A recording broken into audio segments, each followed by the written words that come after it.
Okay, so that was, sorry I had to interrupt. So the second part of this live stream, sorry to break up like that. I'm going to make it real quick though. I think that the GOP is facing its demise. I originally thought that it would make it another 30 or 35 years, past the point where the white population in this country will no longer be a majority. Now I'm not even sure it'll make it to that point. They've alienated women, particularly college-educated, independent women.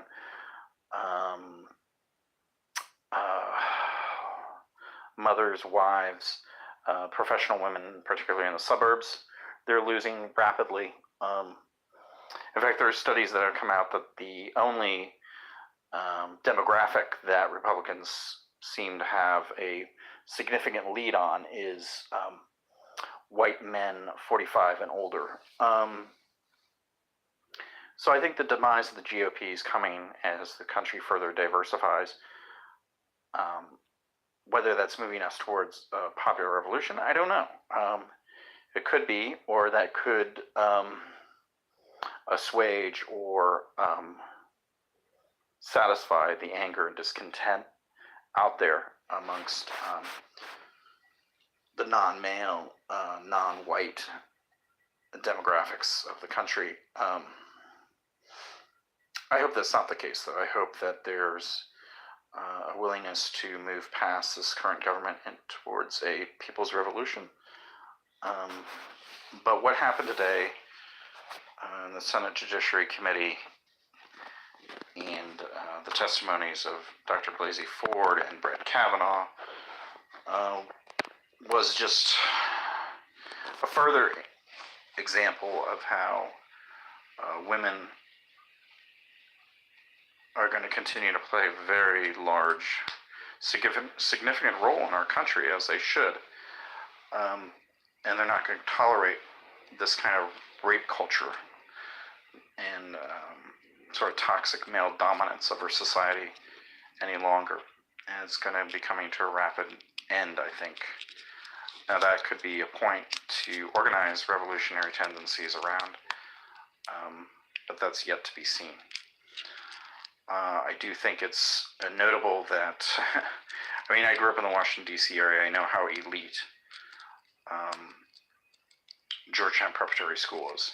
And that's also where, not only Brett Kavanaugh, but that's also where Neil Gorsuch, Trump's first Supreme Court pick, now confirmed on the Supreme Court, Neil Gorsuch also graduated from an extremely rich, elite Jesuit preparatory school in Bethesda, Maryland.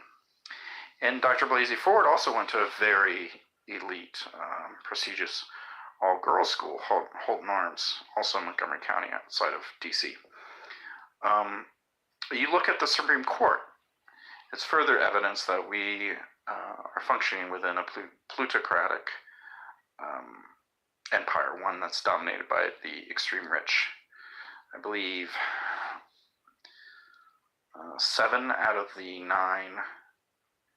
on the Supreme Court, including Kennedy, who just retired. Maybe not Kennedy. Kennedy might be one of the two. I think Kennedy and Sotomayor are not millionaires, but the other 7 are now considered millionaire or multi-millionaires. So it's further evidence that the Supreme Court is not representative economically of our country. And really it's an institution that's seen as removed from the political debates and the concerns of the every person in our society, the ordinary person in our society. And Brett Kavanaugh would be another rich person, another rich white male put on the Supreme Court.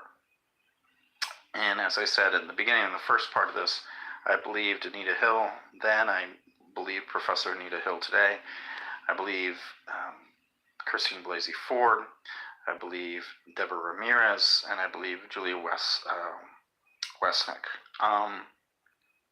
Of course, only Dr. Blasey Ford out of the 3 of them will be testifying. I hear there is an anonymous fourth accuser that's in Montgomery County, and that there's rumors that the Montgomery County Police are launching a criminal investigation into what happened with Brett Kavanaugh and some, if not all, of these female accusers many years ago. We'll see how that plays out and what kind of cloud, you got to wonder, that's going to place over the Supreme Court at this point. But I'm going to sign off. I wanted to make this kind of quick. Sorry there was that break in the first half. Start off with some footage there of Nita Hill's testimony in 1991. And particularly Joe Biden sort of being very shady and kind of trying to cover his own tracks and protect himself and not really care about what was happening to Anita Hill, a victim of sexual harassment at that point. Joe Biden has more recently said, he's contradicted himself. He's said on one hand he owes Anita Hill an apology, but he hasn't actually made that apology to her, and he needs to do that to her publicly. And on the other hand, he also has said very recently that he thought he did a good job in the way he chaired the hearings, the Clarence Thomas and Anita Hill hearings back 27 years ago. So, they're contradictory things, and I think that Joe Biden's pretty much a slime ball.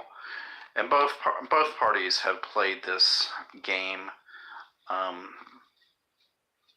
Obviously Republicans far more often of utilizing victims of sexual assault as political footballs and disrespecting them, not believing them.